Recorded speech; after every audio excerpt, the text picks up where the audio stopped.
গানের জগতে যিনি সর্বদাই খ্যাতির শিখরে থেকেছেন, গানই ছিল যার জীবনের সাধনা।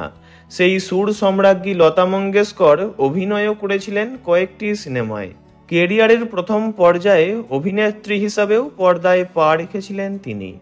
কোন কোন সিনেমায় অভিনয় করেছিলেন লতাজি তা জানবো আজকের ভিডিওতেই, তাই ভিডিওটি শেষ পর্যন্ত দেখার অনুরোধ রইল। বাবা দীননাথ মঙ্গেশকরের বড় মেয়ে হেমার জন্ম 1929 সালের 28শে সেপ্টেম্বর ইন্দোরে। বাবা ছিলেন শাস্ত্রীয় সঙ্গীত শিল্পী ও থিয়েটার অভিনেতা। 5 বছর বয়স থেকেই হেমা বাবার কাছে যেমন গান শিখতেন, তেমনি বাবার নাট্যদলে অভিনয়ও করতেন।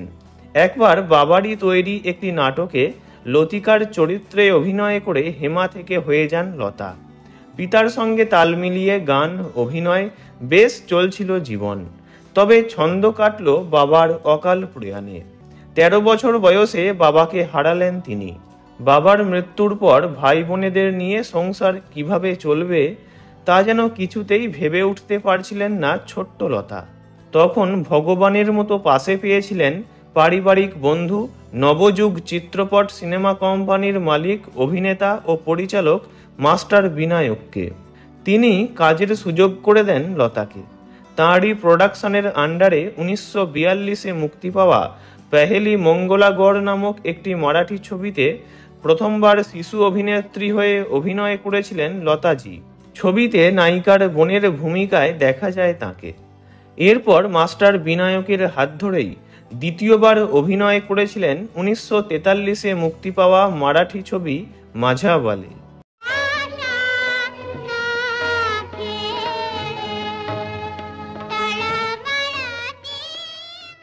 এর প্রায় বছর 1.5 পর মাস্টার বিনায়ক যখন প্রথম হিন্দি ছবি করলেন, তখনও একটি রোল দিয়েছিলেন লতা মঙ্গেশকরকে।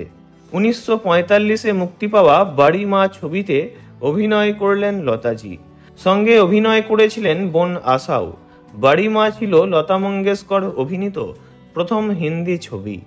লতাজি অভিনীত চতুর্থ ছবিটি মুক্তি পায় 1948-এ। ছবির নাম ছিল মন্দির। তারপর শেষবার লতাজিকে পর্দায় অভিনয় করতে দেখা গিয়েছিল 1952-য় মুক্তি পাওয়া ছত্রপতি শিবাজি ছবিতে। তারপর আর অভিনয় করেননি লতা মঙ্গেশকর।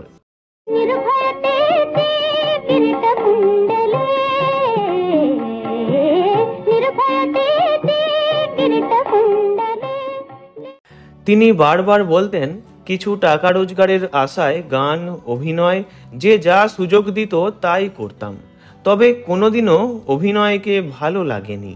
তখন খুব ছোট ছিলাম আমি, তাই বিনায়কজি আমাকে নায়ক নায়িকার বোনের ভূমিকাতেই কাস্ট করতেন। ঝকঝকে লাইট আর ক্যামেরার সামনে খুব একটা স্বচ্ছন্দ বোধ করতাম না। পরিচালকের কথা মতো হঠাৎ কান্না করতে বা হেসে উঠতে স্বচ্ছন্দ ছিলাম না। মেকআপ করতেও ভালো লাগতো না। তাই হাতে গোনা 5-6টি ছবিতে অভিনয় করে পাকাপাকিভাবে বেছে নিয়েছিলাম পর্দার পিছনের জগৎকেই। সমগ্র জীবনটাকে উৎসর্গ করেছিলাম গানের প্রতি।